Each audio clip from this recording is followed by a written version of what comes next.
Hello friends, Shri Swami Samarth. आजचा तुमचा दिवस अगदी आनंदाचा जावो ही स्वामींच्या चरणी प्रार्थना करते आणि व्हिडिओला सुरुवात करते। तर आजच्या व्हिडिओमध्ये आपण पाहणार आहोत की अक्षय तृतीया जवळ येत आहे आणि अक्षय तृतीयेची पूजा मांडणी कशी करायची आहे। तर अक्षय तृतीया हा जैन आणि हिंदू भारतातील वसंत ऋतूचा सण म्हणून साजरा करतात।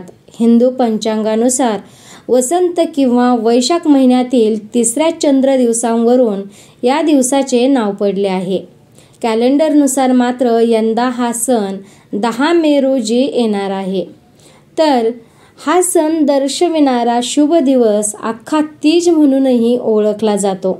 हा दिवस अक्ती किंवा परशुराम जयंती म्हणूनही ओळखला जातो आणि हा एक अत्यंत शुभ प्रसंगी मानला जातो, जो हिंदू आणि जैन धर्माच्या दोन्ही भक्तांसाठी खास आहे। शुक्ल पक्षादरम्यान चंद्राचा तो टप्पा म्हणजे जेव्हा मेन होतो, हा सण वैशाख महिन्यात येतो। तर अक्षय हा एक संस्कृत शब्द आहे, ज्याचा अर्थ अनंत किंवा अंतहीन आहे। या कारणास्तव हा दिवस लोकांसाठी असीम शुभेच्छा घेऊन येतो आणि म्हणूनच लोक या शुभ दिवशी सर्व नवीन प्रकल्प सुरू करण्याचा प्रयत्न करत असतात। मग तो व्यवसाय असो, नवीन नोकरी असो, नवीन घरात जाणे असो किंवा इतर कोणतेही शुभ कार्य असो। आपण जीवनात पुढे जाताना आपल्या दिवंगत पूर्वजांना आपल्या स्मरणात ठेवण्याचा हा दिवस आपल्यासाठी एक स्मरणपत्र आहे। तर हा शुभ दिवस भगवान विष्णूंना समर्पित आहे, जो पवित्र त्रिमूर्तींमध्ये विश्वांचे रक्षण करत आहे। हिंदू धर्मातील पौराणिक कथांनुसार या पवित्र दिवशी त्रेतायुग सुरू झाला। हा पवित्र प्रसंग सामान्यतः लोकप्रिय परशुराम जयंतीशी देखील जुळतो, जो भगवान विष्णूंचा 6वा अवतार असलेल्या भगवान परशुरामाचा उत्सव आणि सन्मान करतो। हा दिवस अत्यंत शुभ मानला जातो।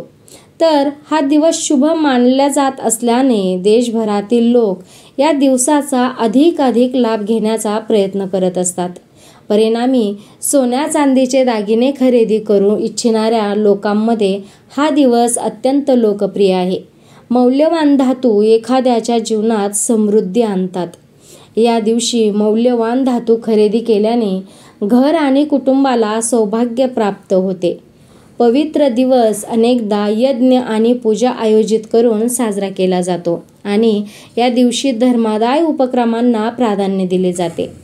गरजू आणि गरिबांना कपडे, अन्न आणि इतर आवश्यक गोष्टींचे वाटप केल्याने या दिवसाचे फायदेशीर प्रभाव आपल्याला आणखी वाढलेले दिसतात आणि ज्यामुळे एखाद्या व्यक्तीला भगवान विष्णूंचा आशीर्वाद मिळतो। तर अत्यंत भक्तिभावाने आणि तन्मयतेने पूजा केल्याशिवाय या दिवसाचे उत्सव अपूर्ण आहेत। म्हणूनच आम्ही फक्त तुमच्यासाठी या दिवसाची जी आहे, तर मी आज तुम्हाला अक्षय तृतीयाची पूजाविधी कशी करायची आहे तर हे तुम्हाला सांगणार आहे। तर या शुभ दिवशी आपण लवकर उठून पवित्र पाण्याने स्नान करून स्नान करताना पाण्याच्या बादलीमध्ये आपल्याला आंघोळीच्या पाण्यामध्ये गंगाजलचे काही थेंब टाकायचे आहेत आणि त्या गंगाजल मिश्रित पाण्याने आपल्याला स्नान करायचं आहे। तर या दिवशी स्वच्छ कपडे आपण घालायचे आहेत आणि सूर्यदेवाला आपल्याला अर्घ्य अर्पण करायचे आहे। तर थोडा वेळ ध्यान करण्यासाठी शांत ठिकाणी आपल्याला बसायचे आहे, यालाच ध्यान करणे असे म्हणतात। संकल्प, आपल्याला पूजेचा संकल्प करायचा आहे। संपूर्ण पूजा मनापासून करण्याचे आपल्याला व्रत करायचे आहे। पूजेच्या ठिकाणी आणि पूजा चौकीवर थोडे पवित्र पाणी किंवा गंगाजल आपल्याला शिंपडायचे आहे। चौकीला ताज्या पिवळ्या कपड्याने झाकून त्यावर गणेश भगवान, विष्णू आणि देवी लक्ष्मीची मूर्ती ठेवायची आहे। म्हणजे तो कपडा असा नवीन कोरा असावा किंवा मग तो जर कुणी कोरा कपडा नाही घेऊ शकले तर तो कमीत कमी नीटनेटका धुतलेला असावा। लक्ष्मीची मूर्ती भगवान विष्णूंच्या डाव्या बाजूला ठेवावी। त्यानंतर चौकीच्या उजवीकडे तुपाचा किंवा तेलाचा दिवा लावावा. सिंदूरने स्वस्तिक बनवताना कलश घेऊन त्यावर हळद देखील लावावी. कलश पाण्याने आपल्याला भरून घ्यायचा आहे. त्यात कुंकुम आणि हळदी घालायची आहे. कलशात काही एक आपल्याला नाणं घालायचं आहे आणि एक सुपारी देखील टाकायची आहे. कलशाच्या वर नारळ ठेवताना त्यात काही आंब्याची पाने तुम्ही 5, 7, 9 किंवा पूर्ण एक ढगळा तुम्ही आंब्याच्या पानाचा त्यावरती ठेवू शकता. त्यानंतर हा कलश तुम्हाला चौकीवरती ठेवायचा आहे. पूजेला सुरुवात करण्यासाठी गणेशाचे पहिले आपल्याला आवाहन करायचे आहे. त्यांचे आशीर्वाद घेण्यासाठी त्यांना फळे, फुले, अक्षत, कलव आणि दक्षिणा अर्पण करायची आहे.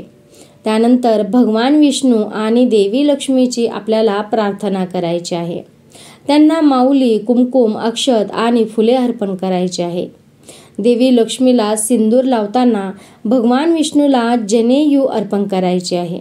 त्यानंतर भगवान विष्णू आणि देवी लक्ष्मीला प्रसन्न करण्यासाठी मंत्राचा जप करायचा आहे आणि नैवेद्य अर्पण करायचा आहे. भगवान विष्णूला आणि लक्ष्मी मातेला प्रसन्न करण्यासाठी आपण गायत्री मंत्र या मंत्राचे आपण पठण करू शकतो.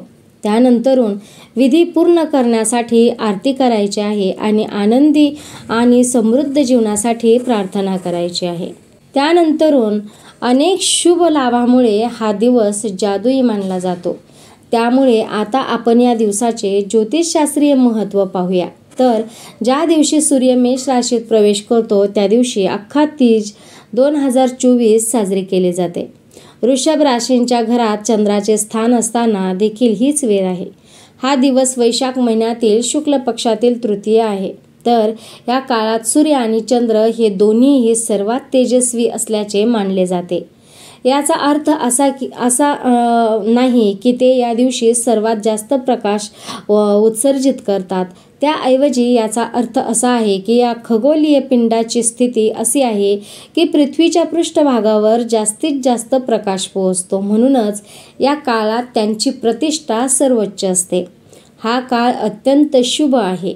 नशिबाला सर्वोच्च असे म्हणतात आणि म्हणूनच या दिवशी प्रकल्प सुरू करण्यासाठी भाग्यवान मुहूर्त शोधण्याची आपल्याला गरज पडत नाही. कारण हा मुहूर्त, अक्षय तृतीयेचा मुहूर्त हा भरपूर मोठा एक मुहूर्त आहे, एक पूर्ण मुहूर्त आहे. या दिवसाचे उत्सव देशभरामध्ये वेगवेगळे असू शकतात, परंतु सर्वजण हा दिवस उत्साहाने आणि अगदी आनंदभराने साजरा करत असतात. यावर्षी अक्षय तृतीया ही 10 तारखेला 10 मेला येत आहे. भगवान विष्णूंचे उपासक हा दिवस उपवास करून साजरा करतात. ते गरजू आणि गरिबांना अन्न, कपडे, तेल इत्यादींचे वाटप करण्यासारखा अनेक धर्मादाय प्रकल्पामध्ये देखील भाग घेतात. तुळशीला भगवान विष्णूंचे अत्यंत प्रिय आहे. परिणामी या दिवशी शिजवलेल्या विविध पदार्थांमध्ये ते जोडले जाते जे भगवान विष्णूंना अर्पण केले जाते आणि नंतर प्रसाद म्हणून वाटलेही जाते. भारताच्या पूर्वेकडील भागात हा दिवस कापणीच्या हंगामातील पहिला नांगरणी दिवस म्हणून ओळखला जातो. म्हणून उत्सव साजरे होतात आणि लोक मुबलक कापणीसाठी देवांचे आशीर्वाद देखील घेत असतात. भगवान गणेश आणि देवी लक्ष्मी यांचा संबंध समृद्धीशी आहे. म्हणूनच या दिवशी व्यापारी नवीन आर्थिक वर्ष सुरू करण्यापूर्वी त्यांचे आशीर्वाद घेण्यासाठी विशेष पूजा करत असतात. याला हलखाता असे देखील संबोधले जाते. हा दिवस समृद्धी आणि विपुलतेशी संबंधित असल्याने लोक या दिवशी सोन्या चांदीचे दागिने खरेदी करत असतात. या शुभ दिवशी केले जाणारे आणखी एक महत्त्वाचे विधी म्हणजे गंगेच्या पवित्र पाण्यात स्नान करणे. त्यामुळे या शुभ दिनी हरिद्वार आणि वाराणसीच्या घाटांवर भाविक गर्दी करत असतात. तर या शुभ दिवशी भक्त भगवान श्रीकृष्णांच्या मूर्तीला चंदनाच्या पेस्टमध्ये सुशोभित करतात. कारण असे केल्याने एखाद्याला स्वर्गात प्रवेश मिळू शकतो असा सर्व भक्तांमध्ये विश्वास आहे. तर या प्रकारे आपल्याला अक्षय तृतीया ही साजरी करायची आहे. अक्षय तृतीयेशी भरपूर काही दंतकथा संबंधित असतात. तर अशा प्रकारे आपल्याला अक्षय तृतीया साजरी करायची आहे। अक्षय तृतीयेचे असे भरपूर अनन्य महत्त्व आहे। या दिवशी आपले काहीतरी थोडे तरी खरेदी करावी आणि एखाद्या आपल्या व्यवसायाला म्हणा किंवा इतर कोणत्या चांगल्या कार्याला म्हणा तुम्ही सुरुवात करू शकता। तर आजच्या व्हिडिओमध्ये एवढेच। आजचा व्हिडिओ जर तुम्हाला आवडला असेल तर व्हिडिओला लाईक करा, शेअर करा, चॅनलला सबस्क्राईब करा। भेटूया अशाच नवीन एका माहितीसोबत पुढच्या व्हिडिओमध्ये। तोपर्यंत श्री स्वामी समर्थ।